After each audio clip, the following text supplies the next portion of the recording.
Hello everyone, welcome back to my channel duty with daughter. तो ये है 2016 का क्वेश्चन पेपर। तो ये देखते हैं, आज देखते हैं कि 2016 में किस किस टाइप के क्वेश्चन पेपर आए थे।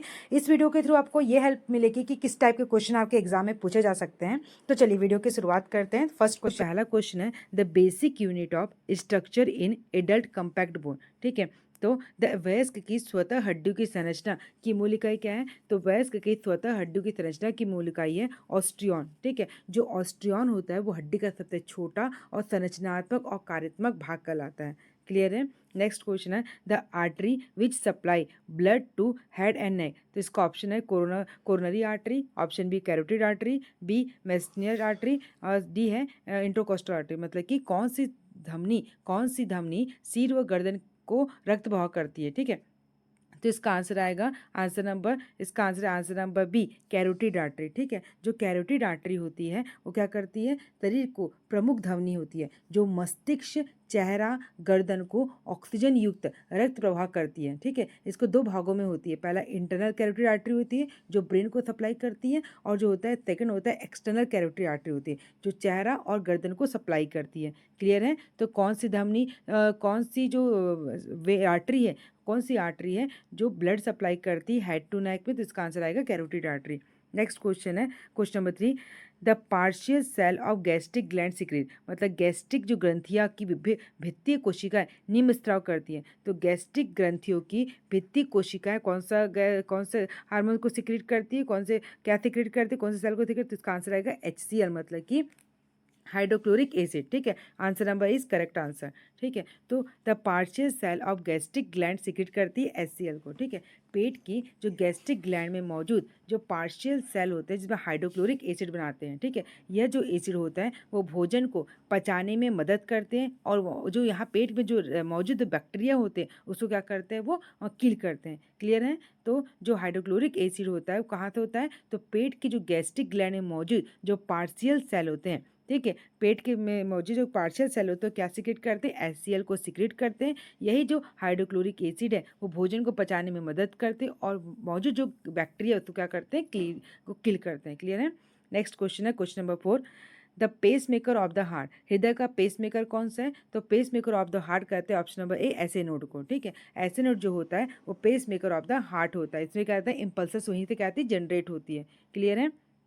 Next question 5, which layer of the artery wall thickness most in atherosclerosis. Atherosclerosis में धमनी की कौन सी दीवार मोटी हो जाती है? तो एथ्रोस्क्लेरोसिस में कौन सी दीवार मोटी हो जाएगी? तो इसका आंसर आएगा ट्यूनिका मीडिया, मतलब कि ऑप्शन नंबर ए।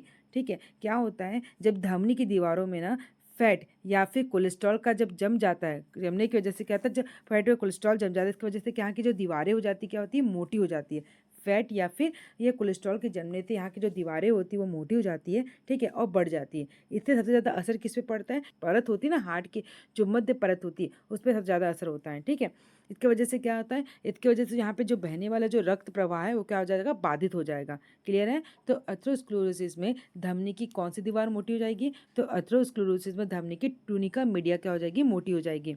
नेक्स्ट है the most sensitive region of the retina. ठीक है, the most sensitive region of the retina क्या है? तो the most sensitive region of the retina है, रेटिना का सबसे संवेदनशील क्षेत्र कौन सा है? तो रेटिना का सबसे संवेदनशील क्षेत्र है आंसर नंबर डी फोबिया सेंट्रलालिस। ठीक है, मतलब कि जो फोबिया सेंट्रलिस जो होता है, ठीक है, फोबिया सेंट्रलिस जो है वो रेटिना का मोस्ट सेंसिटिव क्षेत्र है। ठीक है, मोस्ट संवेदनशील क्षेत्र है। ठीक है, क्या जो रेटिना का संवेदनशील क्षेत्र कौन सा है, संवेदनशील जगह कौन सा है? तो इसका आंसर रहेगा फोविया सेंट्रालिस होता है, जहाँ जो कॉन्स नामक रिसेप्टर सेल की अधिकता होती है। ठीक है, और ये क्या होता है? इसकी वजह से क्या होता है? यह जगह जो सबसे साफ और डिटेल विजन भी देती है। ठीक है, जो सबसे साफ और सबसे डिटेल विजन कौन सी देती है? आंसर आएगा फोबिया सेंट्रालिस, जो सबसे सेंसिटिव क्षेत्र होता है, मोस्ट सेंसिटिव रीजन होता है। नेक्स्ट है equilibrium is maintained by receptor in the cell. ठीक है, equilibrium is maintained by receptor in the cell, in the क्या कहलाता है? मतलब ग्राही द्वारा इक्विलिब्रियम में व्यवस्थित रहती है। तो ग्राही द्वारा इक्विलिब्रियम में क्या व्यवस्थित रहती है? तो ग्राही द्वारा इक्विलिब्रियम में व्यवस्थित रहती है आंसर नंबर डी यूटिकल स्क्वेली। ठीक है, सेक्वल, मतलब कि जो यूटिकल और सेक्वल जो है वो इनर ईयर के हिस्से यूटिकल और सेक्वल शरीर का संतुलन इक्वालिब्रियम बनाए रखती है। ठीक है, मतलब जो इनर ईयर हिस्से में कहाँ होता है? तो जो यूटिकल और सेक्युलर जो होता है वो इनर इनर ईयर में होता है, ठीक है। जो इनर ईयर के हिस्से में जो यूटिकल और सेक्युल जो होते हैं वो क्या करता है, हमारे शरीर का क्या करता है, वो संतुलन बना के रहता है, मतलब कि इक्विलिब्रियम बनाए रखते हैं, ठीक है। ये सिर की स्थिति और गति में बदलाव का अनुभव कर मस्तिष्क को संकेत भेजती है। देखिए हमारे सिर की स्थिति, हमारा हमारा शरीर के सिर की स्थिति कहती है हमारी जो गति चल रहा है उसकी स्थिति में कोई कोई बदलाव आया है क्या, ठीक है। ये सब बदलाव का अनुभव कौन देता है, तो ये क्या अनुभव देता है, हमारे मस्तिष्क को कौन भेजाता है, तो इसका आंसर आएगा यूटिकल सेक्युल। मतलब जो इनर ईयर के हिस्से में यूटिकल और सेक्युल जो रहते हैं वो हमारे शरीर का संतुलन मतलब कि इक्विलिब्रियम को बनाए रखते हैं, ठीक है। नेक्स्ट क्वेश्चन है question number 8, which of the following thigh muscle cause movement at hip joint. जांग की कौन सी मांसपेशियों के कारण कूल्हे के जोड़ में संचलन होता है, गति संचलन होता है, ठीक है। मतलब which of the following thigh muscle cause movement of the hip joint, ठीक है। तो इसका आंसर आएगा answer number A, rectus femoris, ठीक है। जांग की कौन सी मांसपेशी के कारण कूल्हे के जोड़ में संचलन होता है, तो इसका आंसर आएगा रेक्टस फीमोरिस, ठीक है। मतलब कि जो रेक्टस फीमोरिस होता है वो जांग की सामने की ओर स्थित एक प्रमुख मांसपेशी होता है, ठीक है। यह हिप जॉइंट को फ्लेक्स करने में और नी को एक्सटेंड करने में क्या करती है, मदद करती है। क्लियर है। तो जांग की कौन सी मांसपेशियों के कारण कूल्हे की जोड़ में गति संचलन होता है, तो इसका आंसर आएगा रेक्टस फीमोरिस, ठीक है। जो रेक्टस फीमोरिस होता है वो जांग की सामने की ओर स्थित एक प्रमुख मांसपेशी है। यह हिप जॉइंट को, जो हमारा जो हिप जॉइंट होता है ना, हिप जॉइंट क्या करती है, वो फ्लेक्स करती है और हमारे जो नी जॉइंट होता है उसको एक्सटेंड करने में मदद कौन सी करती है, कौन सी हड्डी करती है, कौन सी मांसपेशी करती है, तो इसका आंसर आएगा रेक्टस फीमोरिस। नेक्स्ट क्वेश्चन की तरफ चलते हैं। The outer layer of blastocyst which is attach to the uterine wall. Blastocyst की बाहरी सतह जो यूट्राइन वॉल से जोड़ती है उसे क्या बोलते हैं, तो ब्लास्टोसाइट की बाहरी सतह जो यूट्राइन वॉल को जोड़ती है, इसका ऑप्शन आएगा yolk sac, inner cell mass, trophoblast, amnion, ठीक है। तो इसका आंसर क्या आएगा, इसका आंसर आएगा ब्लास्टोसाइट की जो आउटर लेयर को जोड़ती है उसे क्या बोलेंगे, इसका आंसर आएगा कि ट्रोफोब्लास्ट, ठीक है। जो ट्रोफोब्लास्ट होती है वो क्या करती है, ब्लास्टोसाइट की बाहरी सतह जो यूट्राइन वॉल को जोड़ती है, इसका आंसर आएगा आंसर नंबर सी, ट्रोफोब्लास्ट, ठीक है। ट्रोफोब्लास्ट वो होता है गर्भ की शुरुआती चरण में, ठीक है। जब गर्भ की स्टार्ट होती है तो गर्भ के शुरुआती चरण में जो ब्लास्टोसाइट की बाहरी सतह पर क्या होता है, उसकी बाहरी सतह पर ट्रोफोब्लास्ट होती है, ठीक है, जो यूट्राइन वॉल से चिपक कर प्लेसेंटा बनाने में मदद करती है। क्लियर है, ठीक है। तो ब्लास्टोसाइट की बाहरी सतह जो यूट्राइन वॉल से जोड़ती है वो कौन सी होती है, तो इसको बोलते हैं ट्रोफोब्लास्ट, ठीक है। ट्रोफोब्लास्ट मतलब जब गर्भ की जब मतलब गर्भ जब स्टार्ट होता है ना, तो जब गर्भ स्टार्ट होता है में इसमें जो ब्लास्टोसाइट की बाहरी परत पे, ठीक है, बाहरी ब्लास्टोसाइट की जो बाहरी परत में क्या होता है, तो ब्लास्टोसाइट की बाहरी परत पर ट्रोफोब्लास्ट होता है, ठीक है। जो यूट्राइन वॉल से कहाँ होता है, यूट्राइन वॉल से चिपका हुआ होता है, ठीक है। यूट्राइन वॉल के चिपकने की वजह से क्या होता है, वो प्लेसेंटा के बनाने में क्या करता है, वो मदद करता है, ठीक है। नेक्स्ट क्वेश्चन की तरफ चलते हैं। नेक्स्ट क्वेश्चन है question number 10, respiratory centre is situated in which part of the brain. मस्तिष्क के किस भाग में श्वसन केंद्र स्थित होता है, इसका आंसर आप लोग बताइए, ठीक है। Respiratory centre is situated in which part of the brain, option number A medulla, option number B pons, option number B cerebrum, option number thalamus. इसका आंसर आप लोगों को बताना है, आंसर नंबर 10 का। मैं क्वेश्चन आप लोगों के लिए छोड़ दे रही हूँ, ठीक है। नेक्स्ट क्वेश्चन की तरफ चलते हैं। Question number 11, founder of modern nursing. Modern nursing के स्थापक कौन है, मॉडर्न नर्सिंग के स्थापक, ये तो आप लोगों को पता है मॉडर्न नर्सिंग के स्थापक कौन है, ठीक है। इसका आंसर ऑप्शन है हिडगार्ड पेप्लाव, ठीक है, फ्लोरेंस नाइटिंगेल, एनी डब्ल्यू गुडिच और सिस्टर स्टेफनी, ठीक है। तो इसका आंसर क्या आएगा, answer number B, Florence Nightingale, ठीक है। मतलब जो आधुनिक नर्सिंग की जो जननी कहलाती है ना, वो कौन होती है, उसको क्या कहते हैं, फ्लोरेंस नाइटिंगेल, ठीक है। Nightingale school of the nursing जो उन्होंने क्या की थी, उन्होंने नर्सिंग के एक पेशेवर रूप दिया गया और नाइटिंगेल स्कूल ऑफ नर्सिंग की स्थापना की थी, ठीक है। नेक्स्ट है question number 12, hospital acquired infection is known as. अस्पताल में होने वाला संक्रमण को क्या कहा जाता है, तो हॉस्पिटल में होने वाले संक्रमण को नोजोकोमियल इन्फेक्शन कहा जाता है, जो हॉस्पिटल एक्वायर्ड इन्फेक्शन भी कहते हैं, ठीक है। जो संक्रमण हॉस्पिटल में भर्ती मरीज को वहाँ से होता है, मतलब कि जो पहले मरीज तो अपने नॉर्मल कंडीशन में आता है, ठीक है, वो जो हॉस्पिटल में 48 घंटे के बाद होने वाला जो इन्फेक्शन होता है, ठीक है, उसे क्या बोलेंगे, नोजोकोमियल इन्फेक्शन। जैसे कि कोई कैथेटर लगा रहा है, ठीक है, कैथेटर लगाने से अगर उसे यूटीआई इन्फेक्शन हो रहा है, ठीक है, अगर पेशेंट वेंटिलेशन में रहने के बाद अगर उसको वेंटिलेटर एसोसिएटेड निमोनिया हो रहा है, ठीक है, तो ये क्या कहलाता है, हॉस्पिटल एक्वायर्ड इन्फेक्शन कहलाता है। क्लियर है। नेक्स्ट है फ्रीडम फ्रॉम इन्फेक्शन, ठीक है, मतलब संक्रमण से आज़ादी मुक्ति क्या कहलाती है, फ्रीडम फ्रॉम इन्फेक्शन क्या कहलाएगा, तो फ्रीडम फ्रॉम इन्फेक्शन कहलाएगा एसेप्सिस। एसेप्सिस का मतलब होता है इन्फेक्शन पूरी तरह से मुक्त होना, मतलब कि ऑप्शन नंबर क्या कहलाएगा, ऑप्शन नंबर कहलाएगा ए, ठीक है, asepsis. Freedom from infection is मतलब कि संक्रमण से आज़ादी मुक्ति क्या कहलाएगी, एसेप्सिस, ठीक है, मतलब फ्री फ्रॉम इन्फेक्शन, इसलिए क्या बोलता है वो, संक्रमण से आज़ादी कहलाता है ये। क्लियर है, ये जो स्वच्छता और डिसइंफेक्शन द्वारा प्राप्त किया जाता है, मतलब जब हम क्लीनर्स रखेंगे, डिसइंफेक्ट करेंगे हर चीज़ को, तो किससे होगा, डिसइंफेक्ट करेंगे तो फ्री फ्रॉम इन्फेक्शन होगा, ठीक है, तो फ्रीडम ऑफ इन्फेक्शन क्या कहलाएगा, एसेप्सिस। नेक्स्ट है question number 14, other name of gas sterilisation, ठीक है, गैस स्टेलाइजेशन जो रोगाणु युक्त का दूसरा नाम क्या है, तो गैस स्टेलाइजेशन को क्या बोलते हैं, तो गैस स्टेलाइजेशन को बोलते हैं फ्यूमिगेशन, मतलब कि आंसर नंबर सी, ठीक है। गैस स्टेलाइजेशन का दूसरा नाम क्या है, तो गैस स्टेलाइजेशन का दूसरा नाम है फ्यूमिगेशन। क्लियर है, नेक्स्ट क्वेश्चन की तरफ चलते हैं।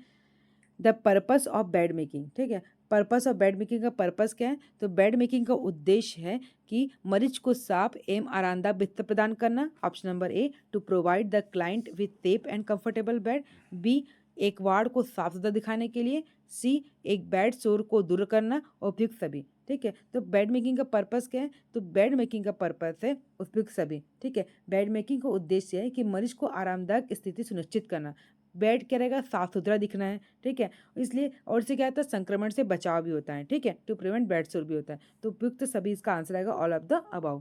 क्लियर है, नेक्स्ट है क्लोज्ड बेड इज एन, ठीक है, जो क्लोज बेड होता है वो क्या कहलाता है, जो क्लोज्ड बेड होता है वो खाली बिस्तर कहलाता है, ठीक है, तो क्लोज्ड बेड इज एन क्या कहलाएगा, एम्प्टी बेड कहलाता है, ठीक है। क्लोज्ड बेड वह होता है जो पेशेंट के एडमिशन से पहले तैयार किया जाता है, यह बेड पूरी तरह से ढका होता है ताकि धूल या संक्रमण न फैले, ठीक, क्लियर है, तो क्लोज्ड बेड इज एन कहलाता है, एम्प्टी बेड कहलाएगा, ठीक है। क्लोज्ड बेड क्या होता है, क्लोज्ड बेड वह होता है जो पेशेंट के एडमिशन से पहले क्या करते हैं, उसे तैयार करते हैं, ठीक है, बेड को क्या करते हैं, पूरी तरह से ढक देते हैं, ठीक है, ताकि उसमें धूल या संक्रमण कुछ ना फैले, इसलिए क्लोज्ड बेड को क्या कहेंगे, क्लोज्ड बेड को एम्प्टी बेड कहेंगे। नेक्स्ट है major part of assessment done by, ठीक है, शरीर का बाहरी परीक्षण अधिकतम किया जाता है, तो शरीर का बाहरी परीक्षण जो अधिकतम किया जाता है उसे क्या बोलेंगे, जो major part of assessment is done by, इसको बोलते हैं ऑब्जर्वेशन, ठीक है। नर्सिंग की मतलब इसका answer number A is correct answer है, ठीक है। नर्सिंग में मरीज की स्थिति का प्रमुख आकलन मतलब कि ऑब्जर्वेशन, निरीक्षण से किया जाता है, जैसे कि उसके रंग से, उसके सांस की दर से, है ना, उसके व्यवहार बिहेवियर से, ठीक है, उसके कलर से, उसके रेस्पिरेशन वगैरह से, ठीक है, उसके बिहेवियर से, तो जो शरीर का बाहरी परीक्षण जो किया जाता है उसको क्या, जो मेजर पार्ट ऑफ असेसमेंट का जो मेजर पार्ट है वो क्या कहलाएगा, उसका ऑब्जर्वेशन, ठीक है, option number A is correct answer है। शरीर का बाहरी परीक्षण अधिकतम किया जाता है, किससे किया जाता है, तो अवलोकन द्वारा किया जाता है। क्लियर है, नेक्स्ट आंसर इसका 17 का आंसर आएगा ए। नेक्स्ट है 18, the end part of the nursing process is called, nursing process के अंतिम चरण को कहा जाता है, नर्सिंग प्रोसेस के अंतिम चरण को क्या कहा जाता है, तो नर्सिंग प्रोसेस के अंतिम चरण को कहा जाता है इवैल्यूएशन, ठीक है, मतलब कि नर्सिंग प्रक्रिया में इसका आंसर आएगा डी, इवैल्यूएशन, ठीक है। क्या होता है, नर्सिंग प्रक्रिया के 5 चरण होते हैं, नर्सिंग प्रक्रिया में कौन कौन से 5 चरण होते हैं, तो सबसे पहला आता है असेसमेंट आता है, प्लानिंग आता है, ठीक है, सबसे पहले असेसमेंट आता है, डायग्नोसिस आता है, फिर प्लानिंग आता है, फिर इम्प्लीमेंटेशन आता है, फिर इवैल्यूएशन आता है, ठीक है। ये जो होते हैं वो लाइन से आते हैं, कौन कौन से, सबसे पहले क्या करते हैं, सबसे पहले हम लोग असेस करते हैं, फिर इसको डायग्नोस करते हैं, फिर इसको प्लानिंग करते हैं क्या करना है करके, फिर इसको इम्प्लीमेंट करते हैं इसके ऊपर, फिर हम क्या करते हैं, इवैल्यूएशन करते हैं। इवैल्यूएशन में ये देखा जाता है कि नर्सिंग केयर से मरीज की स्थिति में सुधार हुआ है या नहीं हुआ है, ठीक है, हमने जो भी नर्सिंग केयर किया है उसमें उस मरीज को कोई सुधार हुआ है या नहीं हुआ है, इसको क्या कहलाता है, ये इवैल्यूएशन कहलाता है। क्लियर है, तो नर्सिंग प्रोसेस के अंतिम चरण को क्या कहा जाता है, तो नर्सिंग प्रोसेस के अंतिम चरण को इवैल्यूएशन कहा जाता है। नेक्स्ट क्वेश्चन है question number 19, the programme of supportive and palliative service for dying client with their family related to, ऐसा कार्यक्रम जो मृत्यु के करीब रहने वाले मरीज एवं उनके परिवार वालों के सहयोग एवं उन्हें दर्द से छुटकारा दिलाने हेतु जाने वाली जो सेवाएं होती है वो किससे संबंधित है? तो किससे संबंधित? इसका आंसर आएगा हॉस्पिक केयर। ठीक है, जो हॉस्पिक केयर होता है इसका आंसर आएगा, आंसर है ए हॉस्पिक केयर। ठीक है, मतलब कि जो हॉस्पिक केयर क्या होता है? हॉस्पिक केयर अंतिम अवस्था में मरीजों और इनके परिवारों को जो भावनात्मक मतलब जो जो इमोशनल और जो फिजिकल सहयोग देने मतलब जो भावनात्मक और शारीरिक सहयोग देने वाली सेवा कहलाती है। ठीक है, तो ऐसा कार्यक्रम जो मृत्यु के करीब रहने वाले मरीज एवं उनके परिवार वालों को सहयोग, उनके दर्द से छुटकारा देने वाली सेवाएं होती है, कौन सी कहलाती है? Answer number A hospice care. ठीक है, इसमें क्या करते हैं? इसके भावनात्मक सहयोग देने वाली होती है। ठीक है, नेक्स्ट है question number 20, free style method of documentation is called. ठीक है, स्वतंत्र रूप से की जाने वाली लिखा पढ़ी क्या कहलाती है? तो स्वतंत्र रूप से की जाने वाली जो लिखा पढ़ी होती है इसको नैरेटिव चार्टिंग कहते हैं। ठीक है, option number B narrative charting. क्या होता है? जब मरीज जब नर्स जो होती है ना, मरीज की स्थिति में पैराग्राफ स्टाइल से या स्टोरी लाइक से लिखती है तो इसे क्या कहते हैं? नैरेटिव चार्टिंग कहते हैं। ठीक है, यह पारंपरिक डॉक्यूमेंट पद्धति है। मतलब कि क्या होता है? जब कोई नर्स रहती है वो मरीज की स्थिति को अपने पैराग्राफ स्टाइल में लिखती है, मतलब कि अपने स्टोरी टाइप की लिखती है। ठीक है, तो उसे क्या बोलेंगे? Narrative charting. मतलब कि स्वतंत्र रूप से लिखे जाने वाली, जैसे कि मरीज बताता है कि मैं यहाँ पे ऐसा हुआ, मैं यहाँ पे गिरा हुआ। ठीक है, जो एक पेशेंट बताता है अपने बारे में, तो उसको क्या करते हैं? वो अपने स्टाइल में लिखती है, उसे क्या बोलेंगे? स्वतंत्र रूप से लिखती है, उसे क्या बोलेंगे? नैरेटिव राइटिंग बोलेंगे। ठीक है, नैरेटिव चार्टिंग बोलेंगे। क्लियर है? तो स्वतंत्र रूप से की जाने वाली जो लिखा पढ़ी क्या कहलाती है? Narrative charting.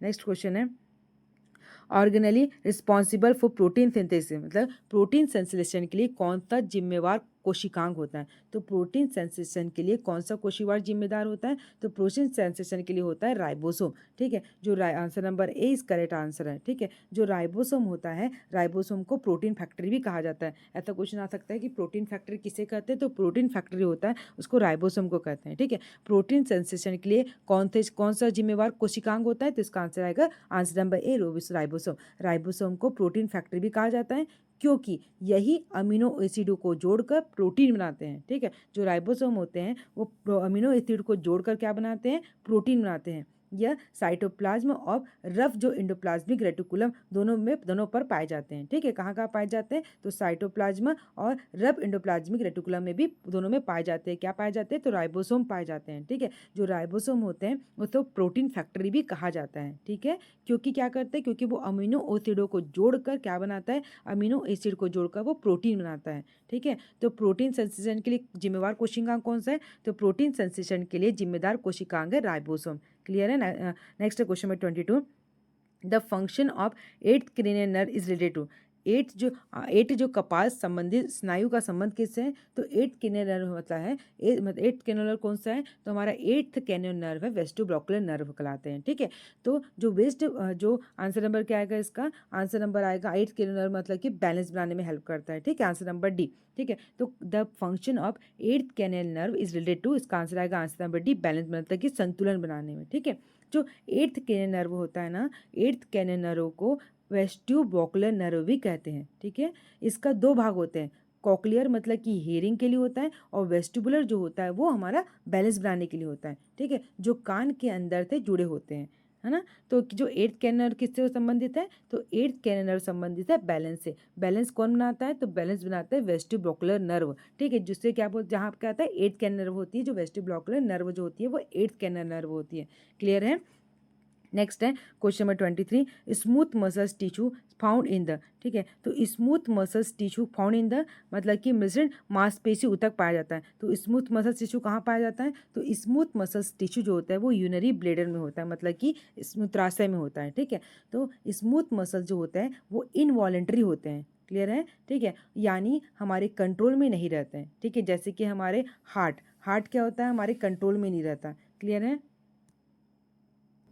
तो क्वेश्चन नंबर 23 है, smooth muscles tissue is found in the. ठीक है, मतलब कि जो मृण मांसपेशी तक पाया जाता है, कहाँ पाया जाता है? तो इसका आंसर आएगा answer number B, urinary bladder में। ठीक है, तो स्मूथ मसल टिश्यू कहाँ पाया जाता है? तो स्मूथ मसल टिश्यू फाउंड होता है यूनरी ब्लेडर में। ठीक है, स्मूथ मसल टिश्यू जो होते हैं वो क्या होता है? इनवॉलेंट्री होते हैं, यानी कि हमारे कंट्रोल में नहीं रहते हैं। ठीक है, ये कहाँ होता है? ये स्टमक में होता है, इंटेस्टाइन में होता है, यूनरी ब्लेडर में होता है और यूट्रस में होता है। ठीक है, जो स्मूथ मसल्स टिश्यू होते हैं वो क्या होता है, इनवॉलेंट्री होते हैं, जो हमारी कंट्रोल्स में नहीं होते हैं। ये कहाँ कहाँ पाए जाते हैं, तो स्टमक में होते हैं, ठीक है। स्मूथ मसल्स टिश्यू इंटेस्टाइन में होता है, यूरिनरी ब्लैडर में होता है और यूट्रस में मिलते हैं। क्लियर है। नेक्स्ट क्वेश्चन की तरफ चलते हैं। Question number 24, the six structure in skull of infant are called, मतलब कि एक नवजात की खोपड़ी में 6 संरचनाओं को क्या कहा जाता है, तो एक नवजात की खोपड़ी में 6 संरचनाओं को कहा जाता है। इसका आंसर आप लोग बताइए क्या कहा जाता है ना। कमेंट करना इसके आंसर को, आप लोग क्या बोलेंगे, इसलिए मैं आपको कमेंट में आंसर दूंगी। क्लियर है। तो इसको आपको लोग को आंसर देना है, क्योंकि आप लोग के इसमें है ये फिटल स्कल वाला चाइल्ड हेल्थ नर्सिंग में, तो ये आप लोग को उसका आंसर देना है 24 का answer. Next question number 25, which would you find muscles called the bicep. Bicep जिससे पेशी कहाँ पाई जाती है, तो बाइसेप कहाँ होता है, बाइसेप पाई जाती है आर्म में, ठीक है। बाइसेप जो ब्रैकली है वो हाथ के ऊपरी हिस्से में होती है और ये कोहनी को मोड़ने में मदद करती है, ठीक है। तो where would you find the muscles called the bicep, तो बाइसेप कहाँ पाई जाती है, तो बाइसेप पाई जाती है आर्म में, ठीक है। जो हमारे कोहनी होते हैं ना उसको मोड़ने वगैरह में मदद करती है। नेक्स्ट है question number 26, skull consist of, खोपड़ी में होती है, खोपड़ी में कितनी हड्डियाँ होती हैं, तो खोपड़ी में मतलब कि स्कल में टोटल कितनी हड्डियाँ होगी, तो स्कल में टोटल होगी 22 हड्डियाँ होगी, ठीक है। स्कल में कितनी हड्डियाँ होती हैं, तो स्कल में कंसिस्ट ऑफ, खोपड़ी में होती है टोटल 22 हड्डियाँ। आंसर नंबर 20 करेक्ट आंसर है, ठीक है।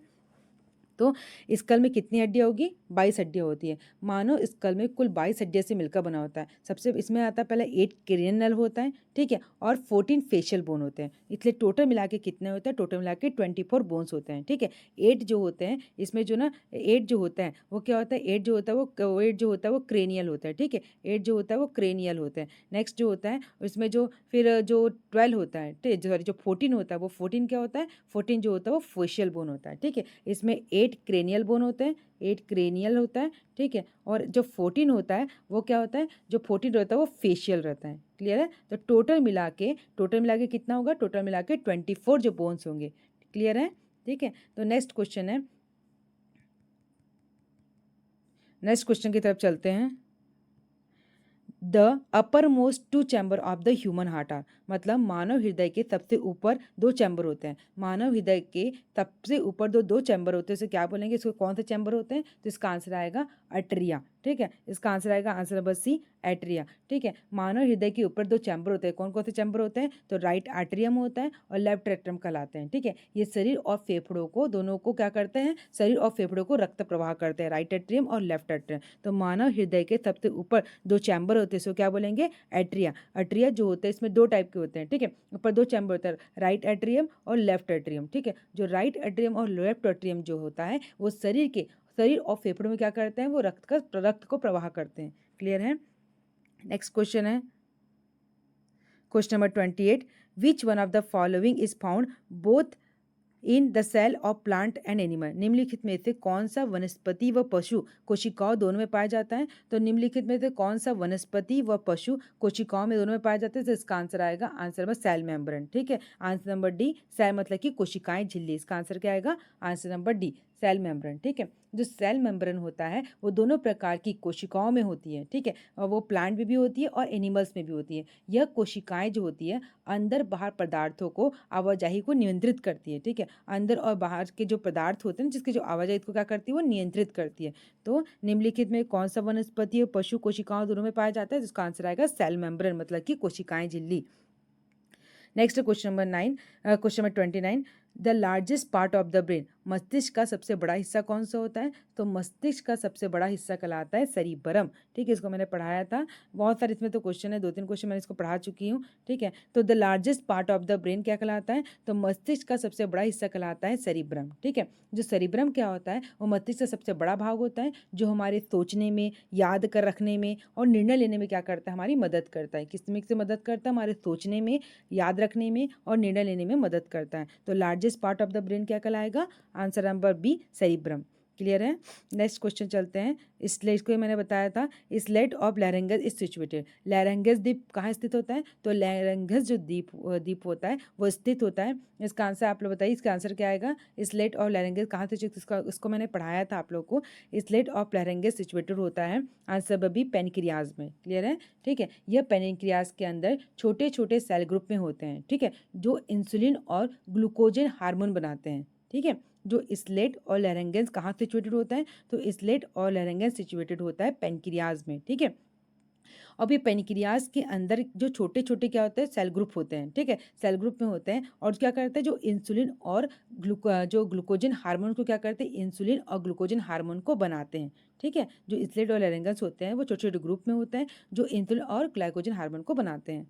नेक्स्ट है question number 31, implementation of the nursing process involve. Nursing process के इम्प्लीमेंटेशन प्रक्रिया में सम्मिलित है, ठीक है। तो implementation of nursing process giving actual nursing care में क्या शामिल होता है? तो इसका आंसर आएगा, इम्प्लीमेंटेशन का मतलब होता है कि इसका क्वेश्चन नंबर 31 का आंसर आएगा। सो क्वेश्चन 31 का आंसर आएगा कि question number 31, implementation of the nursing process involve. Nursing process के इम्प्लीमेंटेशन प्रक्रिया सम्मिलित होती है। तो इसका आंसर आएगा answer number be giving actual nursing care, ठीक है, सही रूप से नर्सिंग केयर प्रदान करना। इम्प्लीमेंटेशन का मतलब होता है प्लान किए गए नर्सिंग कार्य को वास्तव में करना, ठीक है। मैंने बताया था ना, नर्सिंग प्रोसेस से सबसे पहले क्या आएगा? सबसे असेसमेंट करेंगे, है ना, फिर डायग्नोसिस का प्लानिंग करेंगे, फिर इम्प्लीमेंट करेंगे, फिर इवैल्यूएशन करेंगे। तो प्लानिंग हमने जो की है, ये और जो इम्प्लीमेंट किया है, ठीक है, जो प्लानिंग करने के बाद हमने इम्प्लीमेंट किया है, तो हमने इम्प्लीमेंट का मतलब ये होता है कि प्लान किए गए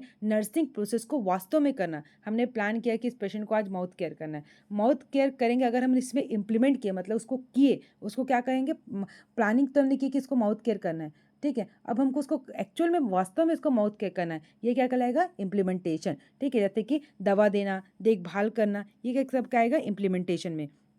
तो implementation of the nursing process involve में क्या आएगा? गिविंग एक्चुअल नर्सिंग केयर, मतलब कि सही रूप से नर्सिंग केयर प्रदान करना।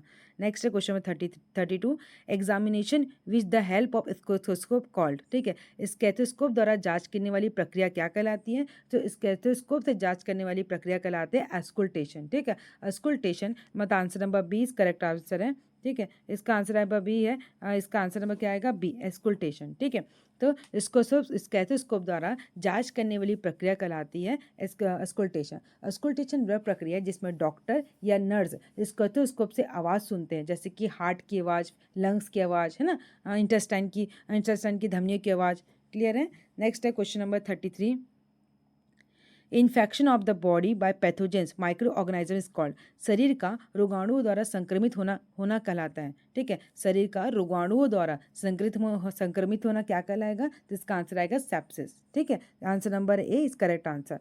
तो सेप्सिस तब होता है जब शरीर में इन्फेक्शन फैल जाता है और पूरे शरीर की क्या करता है? प्रतिक्रिया शुरू, शरीर में कहते हैं प्रतिक्रिया करना शुरू कर देता है।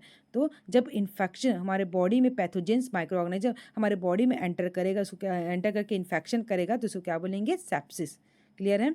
Next question number 34, miss Florence Nightingale was born, ठीक है। मिस फ्लोरेंस नाइटिंगेल कब बॉर्न हुई थी? तो फ्लोरेंस नाइटिंगेल हुई थी 12 मई 1820 को, ठीक है। आंसर नंबर सी करेक्ट है, 12 मई 1820 को फ्लोरेंस नाइटिंगेल का जन्म हुआ था, ठीक है। नर्सिंग के स्थापक जो फ्लोरेंस नाइटिंगेल का जन्म 12 मई 1820 को हुआ था। इसी दिन इंटरनेशनल नर्सेज डे सेलिब्रेट किया जाता है। तो इंटरनेशनल नर्सेज डे कब सेलिब्रेट किया जाता है? क्वेश्चन पूछेगा तो इसका आंसर आएगा 12 मई 1820 को, ठीक है। 12 मई 1820 को इंटरनेशनल नर्सेज डे को सेलिब्रेट किया जाता है।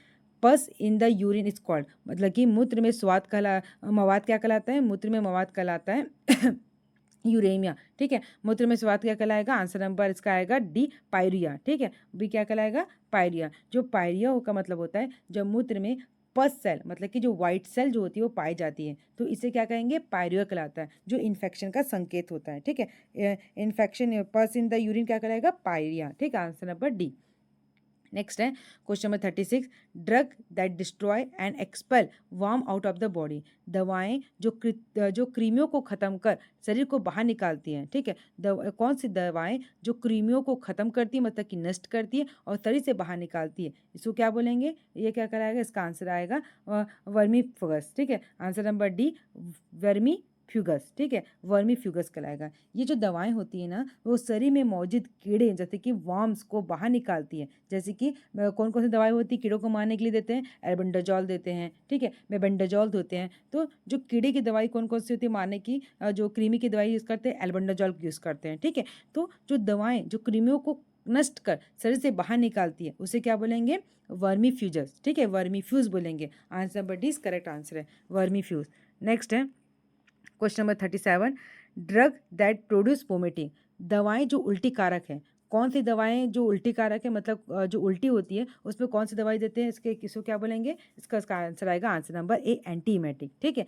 एंटीमेटिक जो होती है, एमेटिक्स वे दवाएं होती है जो उल्टी कराती है, जैसे कि इसका उपयोग करता है विशेष पदार्थ में दिया जाता है, ठीक है। जो एंटीमेटिक मतलब कि इसको उल्टी कराना है, ठीक है। तो ये दवाई कौन सी उल्टी कारक, तो क्वेश्चन नंबर 37 है ड्रग दैट प्रोड्यूस वोमिटिंग, ठीक है, मतलब कि दवाएं जो उल्टी कारक है। तो कौन सी दवाई उल्टी कारक जो वोमिटिंग प्रोड्यूस कराती है, तो इसका आंसर आएगा आंसर नंबर बी, इमेटिक्स, ठीक है। और उल्टी रोकने के लिए कौन सी दवाई देते हैं, तो उल्टी रोकने के लिए एंटी इमेटिक्स दिया जाता है, ठीक है। और जो प्रोड्यूस कराने के लिए कौन सी दवाई देंगे, तो इसका आंसर आएगा इमेटिक्स, ठीक है। एमेटिक्स वे दवाइयाँ होती है जो उल्टी कराती है, ठीक है। जैसे कि आईपेक्स जो सिरप होते हैं ना, इसको क्या कहते हैं, जैसे कि कोई इसका उपयोग जैसे विषाक्त पदार्थ, जैसे कोई कुछ ने विषैला पदार्थ को निगल लिया है, ठीक है। तो उसको कहते हैं जो इसने एस्पिरेट कर लिया है, ठीक है, मतलब कि जो कुछ पी के वगैरह के आते हैं ना, कुछ दवाई वगैरह पी लेते हैं, ठीक है। तो उसको उस पदार्थ को पेट से निकालने के लिए कौन सी दवाई दी जाती है, उसको इमेटिक्स दी जाती है। नेक्स्ट है क्वेश्चन नंबर 38, 1 ऑन्सिस, ठीक है। 1 ऑन्स मतलब क्या होता है, 1 ऑन्स में 48 ग्रेन्स होते हैं, ठीक है। तो 1 ऑन्स में कितना होता है, तो 1 ऑन्स में आंसर आ जाएगा सी, 48 ग्रेन्स, ठीक है। मतलब एक मेडिकल माप का 1 ऑन्स लगभग 28.35 ग्राम का के बराबर होता है, ठीक है। तो 1 ऑन्स किसके बराबर होता है, तो 1 ऑन्स जो होता है आंसर नंबर सी 480 ग्राम्स का होता है। नेक्स्ट है 1 inch is equal to, 1 inch कितने के बराबर होता है, तो 1 इंच जो होता है 1 इंच किसके बराबर होगा, तो इसका आंसर आएगा आंसर नंबर सी, ठीक है, 4.5 सेंटीमीटर के बराबर होता है। 1 इंच कितने के इक्वल होगा, तो 1 इंच 4.5 सेंटीमीटर के इक्वल होगा। चिकित्सीय माप में 1 इंच लगभग 2.54 सेंटीमीटर के बराबर होता है। कभी कभी राउंड ऑफ करें तो 44.5 सेंटीमीटर भी कहा जाता है, ठीक है। तो 1 इंच कितने के बराबर होता है, तो 1 इंच जो होता है लगभग 2.5 सेंटीमीटर के बराबर होता है। पर कभी कभी राउंड अप करें तो कितना का होगा, राउंड अप करें तो 4.5 सेंटीमीटर का होगा। क्लियर है, तो इसका आंसर आएगा आंसर नंबर सी।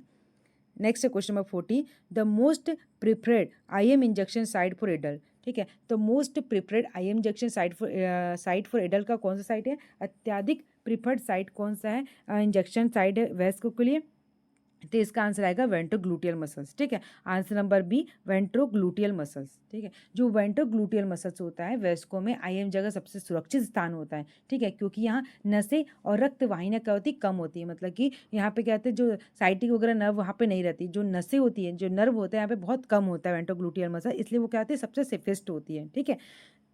और जो यहाँ पे जो मसल्स अदर जो मसल्स होती है वहाँ पे क्या होती है साइटिक नगर वगैरह रहती है, इसकी वजह से क्या थोड़ा सा रिस्क रहता है। पर ये जो वेंट्रोग्लूटियल मसल्स होता है वो क्या होता है सबसे सेफेस्ट मसल्स कहलाते हैं, जहाँ पे नसें वगैरह होती है नर्व वगैरह होती है वहाँ पे कम होती है। क्लियर है, नेक्स्ट क्वेश्चन की तरफ चलते हैं, question number 41,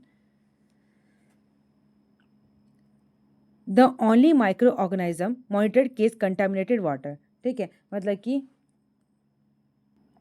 the only microorganism monitored in case contaminated water, मतलब कि दूषित जल में सिर्फ जिस सूक्ष्म जीवों की जांच की जाती है उसे क्या कहलाएंगे, the only microorganism monitored in case of contaminated water, तो इसका आंसर आएगा 41 का आंसर आएगा कॉलीफॉर्म बैक्टीरिया, ठीक है। Answer number D, coliform bacteria, ठीक है। ये क्या आएगा, आंसर नंबर डी क्या आएगा इसका, कॉलीफॉर्म बैक्टीरिया, मतलब कि कॉलीफॉर्म बैक्टीरिया की उपस्थिति में पानी की स्वच्छता का अंदाजा लगाया जाता है। यदि यह पाई जाए तो पानी पीने योग्य नहीं रहता। कौन सी बैक्टीरिया का पता लगाया जाता है, कौन से माइक्रो ऑर्गेनिज्म का पता लगाया जाता है, तो इसका आंसर है answer number D, coliform test, ठीक है। कॉलीफॉर्म बैक्टीरिया अगर इसमें प्रेजेंट है, ठीक है, तो हम क्या करेंगे इसके लिए कौन सा टेस्ट करेंगे, तो सबसे करेंगे कॉलीफॉर्म टेस्ट करेंगे, मतलब कि अगर पानी में कॉलीफॉर्म बैक्टीरिया मौजूद है तो पानी जो रहेगा वो पीने योग्य नहीं रहेगा।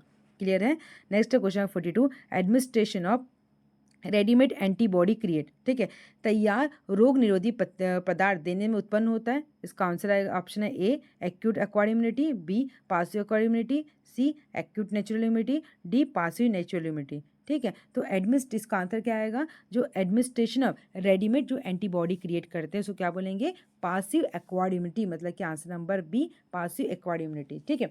जब किसी को तैयार एंटीबॉडी जैसे कि टिटनस इंजेक्शन दिए जाते हैं उसे क्या बोलेंगे, पासिव एक्वायर्ड इम्यूनिटी। ठीक है। मतलब कि जब किसी पेशेंट किसी को हम टिटनस की वैक्सीन लगाते हैं, ठीक है, जो टिटनस की वैक्सीन लगाते हैं तो ये जो टिटनस की वैक्सीन क्या कहलाएगी, पासिव इम्यूनिटी, पासिव क्या करेगी, पासिव एक्वायर्ड इम्यूनिटी कहलाएगी। ठीक है। मतलब कि हम इसे रेडीमेड एंटीबॉडी प्रदान क्रिएट कर रहे हैं इसके बॉडी में। ठीक है। जब किसी को तैयार एंटीबॉडी जैसे कि टिटनस इंजेक्शन दिए जाते हैं तो इसे पासिव एक्वायर्ड इम्यूनिटी कहलाता है। क्लियर है। नेक्स्ट क्वेश्चन की तरफ चलते हैं। Question 43, HIV contaminated waste produce can be decontaminated by the following agent। अब एक HIV से संक्रमित वस्तुओं को, ठीक है, जो भी HIV व्यक्ति के संपर्क में आया जो इक्विपमेंट होता है उसको कौन से एजेंट से अदूषित किया जाता है, केवल एक को छोड़कर। ठीक है। एक को छोड़कर कितने कितने क्या बोलते हैं किया जाता है, हमें किससे किससे हमें इसे क्या करना है, ये करना है, डिसइंफेक्ट करना है। ठीक है। तो किससे करना है, मेथॉन। जो HIV वेस्ट को हमें क्या करना है, HIV वेस्ट को, इससे आंसर नंबर डी इसका क्या आएगा, मेथनॉल। इससे कैन बी डिका ऑल एक्सेप्ट, मतलब एक को छोड़ के तो सबसे करना है, तो इसका आंसर आएगा, इसका आंसर डी मेथनॉल से नहीं किया जाता है। ठीक है। तो HIV जैसे संक्रमित वस्तुओं को निम्नलिखित एजेंट से अदूषित किया जाता है केवल एक को छोड़कर, तो मेथनॉल से इसको मेथनॉल से इसे नहीं किया जाता है। किससे किससे आता है, तो सोडियम हाइड्रोक्लोराइड से किया जाता है, फॉर्मल्डिहाइड से किया जाता है, और ग्लूटाल्डिहाइड से क्या करते हैं, उसको डिसइंफेक्ट करते हैं। ठीक है। डिकंटामिनेटेड करते हैं। और किसको नहीं, किससे नहीं किया जाता, तो मेथनॉल से। जो मेथनॉल होता है ना, मेथनॉल HIV वेस्ट को ब्लीच सोडियम हाइड्रोक्लोराइड फिनॉल से साफ किया जाता है, मेथनॉल से नहीं किया जाता है। क्लियर है। नेक्स्ट क्वेश्चन है, नेक्स्ट क्वेश्चन है question number 44, BCG vaccine is, BCG जो वैक्सीन है वो कौन सी वैक्सीन है, तो BCG वैक्सीन है लाइव एटेन्यूएटेड वैक्सीन, मतलब कि जो वैक्सीन है वो जीवित वैक्सीन है। ठीक है। तो BCG जो होता है वो किससे प्रिवेंट करता है, BCG ट्यूबरकुलोसिस से प्रिवेंट किया जाता है। क्लियर है। उसको एट बर्थ में कितने लगाते हैं, तो इसको एट बर्थ में लगाया जाता है 0, अगर बच्चा एट बर्थ में लगाया जाता है, अगर क्या बोलते हैं एट बर्थ वाला बेबी है तो उसको कितना लगाएंगे, तो उसको लगाएंगे 0.05 mg लगाएंगे। अगर 1 के लगाया जाता है तो 0.1 ml लगाया जाता है, इंटरडर्मल लगाया जाता है। क्लियर है। नेक्स्ट है क्वेश्चन नंबर 45। नेक्स्ट है क्वेश्चन नंबर 45। तो 45 का आंसर आएगा, Vidal test is performed identify the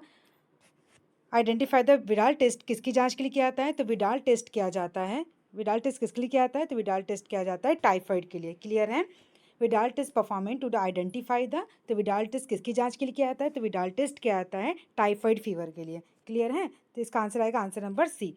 next है question number 46, asepsis means, asepsis का मतलब क्या होता है, जीवाणुओं से रहित का मतलब पहले क्वेश्चन में पूछा गया था कि एसेप्सिस मीन्स क्या होता है, तो एसेप्सिस मतलब होता है answer number D freedom from infection, मतलब कि संक्रमण से आज़ादी या मुक्ति। क्लियर है। तो इसका आंसर क्या आएगा, एसेप्सिस मीन्स क्या आएगा, freedom from infection. Answer number D is correct है। क्लियर है। Question number 47, urine sample for culture is collected from, मतलब जब कल्चर के लिए यूरिन लेते हैं तो उसको कैसे लिया जाता है, तो इसको लेना चाहिए option number A first time, last time, mid stream urine, या फर्स्ट लास्ट टाइम। ठीक है, लास्ट यूरिन। तो इसको कैसे लिया जाता है, सबसे पहले हमें क्या करते हैं, हमें क्या होता है फर्स्ट के यूरिन को जाने दिया जाता है, और जो बीच का जो यूरिन होता है, मतलब कि मिड स्टर्म जो यूरिन होता है, बीच का जो यूरिन होता है, इसको लिया जाता है कल्चर के लिए। क्लियर है।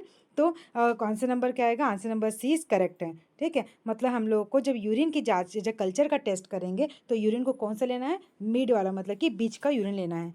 नेक्स्ट है question number 48, the following factor influence microbial growth except, एक को छोड़कर निम्नलिखित कारक जीवाणु की बढ़त में सहायक है। कौन सा बढ़त में सहायक है, देखो इसमें क्या होता है, जो डिसइंफेक्शन है, ठीक है, डिसइंफेक्शन से क्या होता है, जीवाणु जो होता है उसको खत्म होते हैं, मतलब इसको कीटो जीवाणु को मारने के लिए होता है। ठीक है। और जो जो ग्रोथ करता है, जो इन्फ्लुएंस करता है, जो जीवाणु को बढ़ाता है, ठीक है, कौन कौन सा जीवाणु को बढ़ाता है, तो टेम्परेचर, उसका मॉइस्चर और डार्कनेस जो जीवाणु को बढ़ाता है। डिसइंफेक्शन क्या करता है, डिसइंफेक्शन तो किल करता है, ठीक है, डिसइंफेक्ट करता है। नेक्स्ट क्वेश्चन की तरफ चलते हैं। Question number 49, the confirmatory test for AIDS, ठीक है, एड्स का एक अनुकूलन टेस्ट कौन सा है, तो एड्स के लिए कौन सा टेस्ट करते हैं, आप लोग कमेंट करके बताना एड्स के लिए कौन सा टेस्ट करते हैं। ठीक है, क्योंकि उसको सब सारे को मैं पढ़ा चुकी हूँ अपने टेस्ट सीरीज में। तो 49 का आंसर आप लोग को बताना है कि कन्फर्मेटरी टेस्ट के लिए एड्स का कौन सा टेस्ट है। ठीक है। इलाइजा जो होता है ना, इलाइजा क्या है, स्क्रीनिंग टेस्ट है, याद रखना इलाइजा स्क्रीनिंग टेस्ट है, और कन्फर्मेटरी टेस्ट आप लोग को बताना है कि कौन सा है। नेक्स्ट क्वेश्चन की तरफ चलते हैं। Question number 50, Klebs Loeffler bacillus is the name of which of the following bacteria, मतलब कि क्लैप्सिलोफोर निम्न में से किस जीवाणु का नाम है, तो किस जीवाणु का नाम है, इसका आंसर आएगा कॉर्नियम बैक्टीरियम डिप्थेराई। ठीक है, इसका नाम है ये, तो answer number C is correct, corynebacterium diphtheriae. तो गाइस आज मैंने आपके 2016 के 50 क्वेश्चन को बनाया है। नेक्स्ट मैं क्वेश्चन नेक्स्ट 50 क्वेश्चन को और बनाऊंगी वीडियो में। तो आप लोग को ये वीडियो आप लोग देख लीजिएगा, क्योंकि आप लोग के बहुत हेल्प मिलेगी, क्योंकि मेरे ख्याल से मैंने जितने भी आप लोग के टेस्ट सीरीज में क्वेश्चन बताया, बहुत सारे क्वेश्चन इसमें से आए गए हैं 2016 में। तो आप इस वीडियो को ध्यान से देखिए, पढ़िए, अच्छे से पढ़िए। ठीक है, अगर वीडियो को अच्छी लगे तो लाइक करना और कमेंट करके जरूर बताना कि आप लोग को नेक्स्ट वीडियो चाहिए या नहीं चाहिए। ठीक है, चलो मिलते हैं नेक्स्ट वीडियो में।